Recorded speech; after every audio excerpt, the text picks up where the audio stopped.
સુરત શહેરમાં ભેળસેળ કરનારાઓ સુધરવાનું નામ નથી લઈ રહ્યા, જેમાં દુકાનદારો પૈસા કમાવવાની લાલચ સાથે લોકોના આરોગ્ય સાથે ચેડા કરી રહ્યા છે।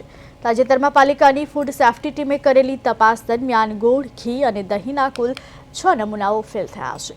તપાસમાં ખુલ્યું કે ગોળમાં અયોગ્ય કલર ઉમેરવામાં આવતો હતો, જ્યારે દહીંમાં ફેટની માત્રા નક્કી કરેલા ધોરણથી ઓછી મળી હતી।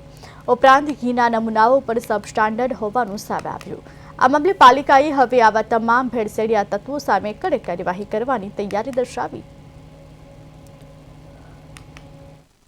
હું B R Brahmbhatt, food safety officer, Surat મહાનગરપાલિકા। Deputy commissioner health and hospital સાહેબ અને આરોગ્ય અધિકારી સાહેબની સીધી સૂચનાનું માર્ગદર્શન હેઠળ સુરત મહાનગરપાલિકામાં ઘી, દૂધ, ગોળ વગેરેનું વેચાણ કરતી અને બનાવતી સંસ્થાઓમાંથી તપાસ કરી અને તેમાંથી નમૂનો લેવામાં આવે, જેમાંથી 6 સંસ્થાઓના નમૂના સબ સ્ટાન્ડર્ડ જાહેર થયેલ છે। એટલે શું બેસે કરે સાહેબ?